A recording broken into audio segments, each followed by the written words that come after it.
आवाज नहीं जा रही है, अच्छी बात है। उनका ऑडियो डाउन कर दीजिए। राजीव रंजन जी बोलेंगे, कार्यक्रम के आखिरी हिस्से में है। राजीव रंजन जी सबसे पहली बात तो देखिए, मैं अभी सुन रहा था आरजेडी को। आरजेडी से ऐसी प्रतिक्रियाएं अप्रत्याशित नहीं होती हैं, कुछ भी बताने के लिए नहीं है।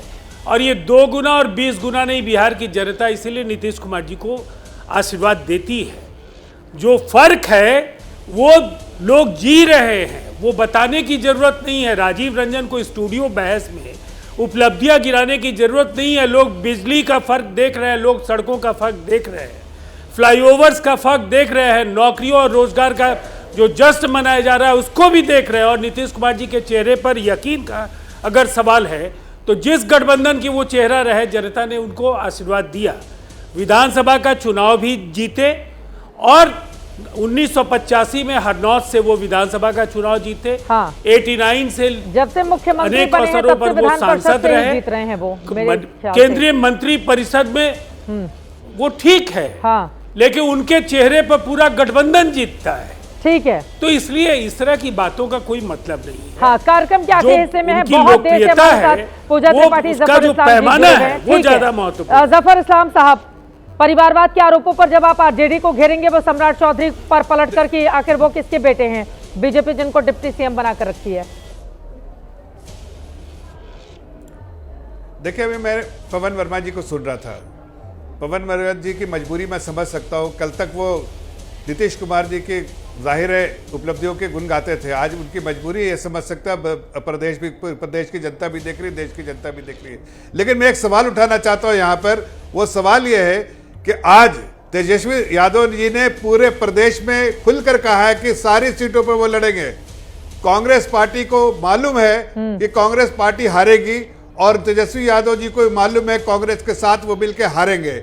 इसलिए कांग्रेस पार्टी ना उनका चेहरा दिखाना चाहती है और तेजस्वी यादव जी खुद से ऐलान करना चाहते हैं। आज मैं पूछना चाहता हूं, कंचना यादव जी पूछ ले पूजा त्रिपाठी जी से कि क्या कांग्रेस के प्रवक्ता, क्या तेजस्वी यादव जी की कैंडिडेचर एज सीएम फेस वो कांग्रेस एंडोर्स करती है क्या? आपको क्यों चाहिए? जरा पूछिए उनसे। अब महागठबंधन में क्या हो रहा है, बीजेपी को क्यों चाहिए?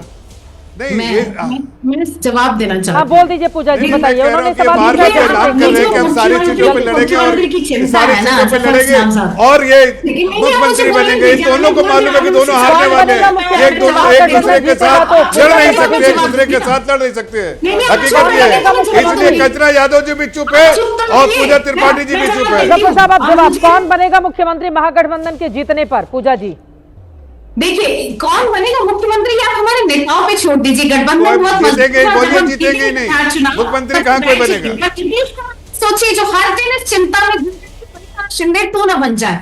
उधर जीतन राम मांझी और चिराग पासवान में भयंकर पब्लिक स्टेटमेंट चल रहा है, उनको चुप करा लीजिए। आप ये बताइए ना, क्या आप तेजस्वी यादव जी का चेहरा पसंद है आपको? कांग्रेस पार्टी के नेताओं की इतनी मजबूरी हो गई है, जब भी पूछो कि कौन बनेगा मुख्यमंत्री, तेजस्वी यादव अपने रैलियों में कितना भी गाना बजवा लें, उस गाने की गूंज कांग्रेस पार्टी के नेताओं तक तो नहीं पहुंच रही है। ये बात बिल्कुल साफ हो गया है। वैसे आपको ये भी बताते चले, बिहार कांग्रेस प्रभारी हैं कृष्णा अल्लावरू, उन्होंने कहा था हर प्रदेश में अच्छी सीट और खराब सीट होती है। ऐसा नहीं होना चाहिए कि किसी दल को सब अच्छी सीटें मिल जाएं और किसी को सभी खराब सीटें दे दी जाएं। दोनों में संतुलन बहुत जरूरी है। अब सवाल यह है, तेजस्वी यादव क्या सभी अच्छी सीटों पर चुनाव लड़ते हैं, खराब सीटें देना चाहते हैं कांग्रेस को? इसीलिए कांग्रेस ने पेच फंसा दिया है। आगामी सियासत की गोटी किस और फिट होगी, इस पर रहेगी हमारी नजर। तमाम मेहमानों का बहुत धन्यवाद चर्चा का हिस्सा बनने के लिए। अब आगे बिहार की सियासत किस करवट बैठेगी, इसके बारे में हर एक जानकारी, खबर आप तक पहुंचाते रहेंगे। इसी के साथ महादंगल में आज के लिए बस इतना ही।